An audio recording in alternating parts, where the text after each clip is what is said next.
Hello and good morning, class 9. Last time I was taking up the lesson, The Little Girl, and we were halfway through.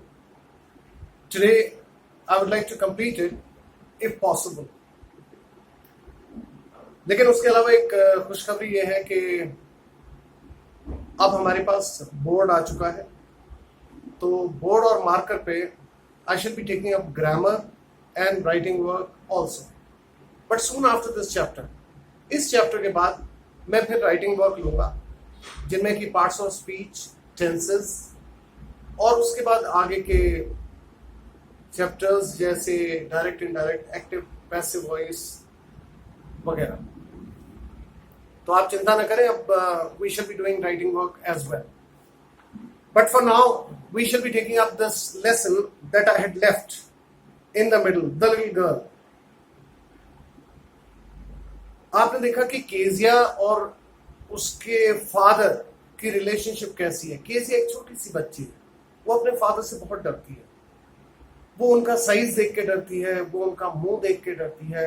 जब वो मुंह खोलते हैं उसे लगता है जैसे कोई राक्षस मुंह खोल रहा हो. तो it is something like this. लेकिन अब उसका बर्थडे आता है उसके पापा का, और उसकी दादी उससे कहती है कि कुछ उनके लिए बनाओ.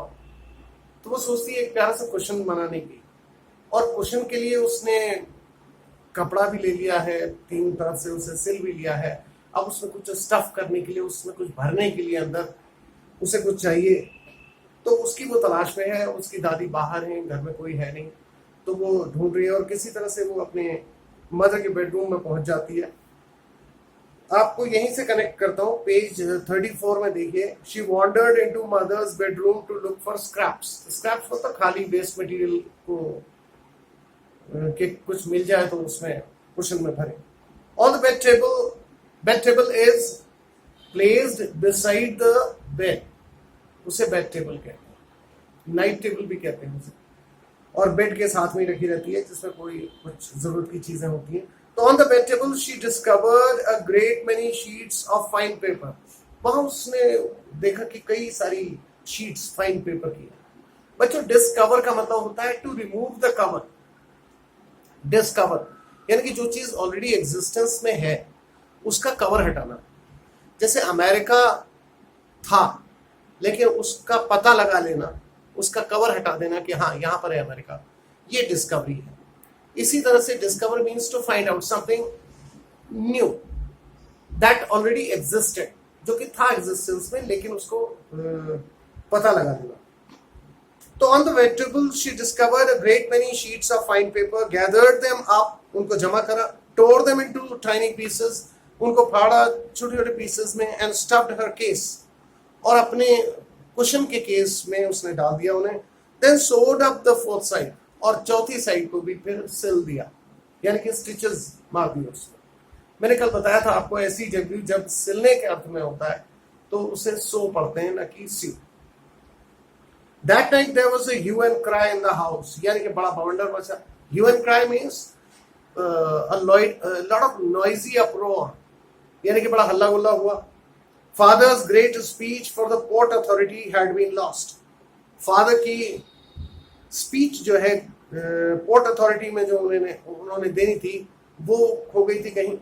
रूम्स वर सर्च्ड, यानी कि कमरे तलाशे गए. सर्वेंट्स क्वेश्चन, नौकरों से पूछताछ की गई. Finally mother came into Keziah's room, और आखिरकार finally means at the end, mother came into Kezia's room. Mother जो है वो केजिया के रूम में आई. Kezia, I suppose you didn't see some papers on a table in our room. कि तुमने तो कोई पेपर, तुम्हें तो नहीं मिले यहाँ पर कोई रखे हुए थे. Oh yes, she said. उन्होंने कहा हाँ. I told them up for my surprise. यानी कि मैंने उन्हें सरप्राइज गिफ्ट के लिए, सरप्राइज के लिए उन्हें फाड़ दिया. What? Screamed mother. Scream means in a loud voice she screeched. Unpleasant sound she created, her mother. Come straight down to the dining room this instant. This instant means this moment. Come down here. Immediately. This instant. Now,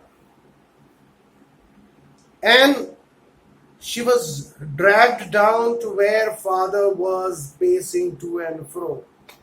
जहां उसके पापा impatiently आगे पीछे टहल रहे थे, उनके सामने उसको पेशी के लिए पेश कर दिया मदर ने.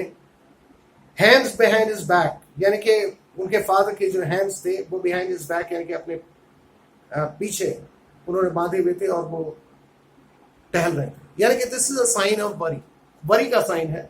और आगे पीछे टहलना और हाथ पीछे रखना या सर पे रखना या सोच में डूबे रहना, these are all signs of worry. तो he was worried. और वहां पे खींच के उसे लाया गया उसकी मां के द्वारा. well, he said sharply, उन्होंने जोर से कहा well. अच्छा, मदर एक्सप्लेन, मदर ने एक्सप्लेन किया कि क्या मामला था. he stopped and stared at the child. वो रुके और उन्होंने घूर के देखा बच्चे को. did you do that? तुमने किया केजिया ये? no, she whispered. यानी whisper means to speak in a very lower tone, बहुत हल्की आवाज में. उसने कहा कि no, यानी कि sign of nervousness again, structuring और स्टैमरिंग, यानी कि हकलाते हुए उसने कहा. Mother go up to her room and fetch down the damn thing, यानी कि मदर जाओ इनके रूम में और वो डैम थिंग को, यानी कि फालतू चीज को लेके आओ यहाँ. बच्चों, यहाँ पे हस्बैंड भी अपनी वाइफ को मदर कह रहा है. It's a way of speaking, ये कहने का एक तरीका है. जैसे अक्सर हस्बैंड्स जो हैं, क्योंकि बच्चे अपनी माँ को मॉम कहते हैं, call the mom like that, यानी कि माँ को बुला के लाओ. तो यहाँ पर मदर उसी सेंस में यूज हुआ है कि mother go up to her room, इनके कमरे में जाओ and fetch down the damn thing, यानी कि वो फालतू की चीज को यहाँ लेके आओ. See that the child is put to bed this instant, और इसको अभी वहां सुला के आओ. Put to bed means to lay a child to rest या to lay a child asleep, यानी कि बच्चे को सुलाने के लिए रख दिया.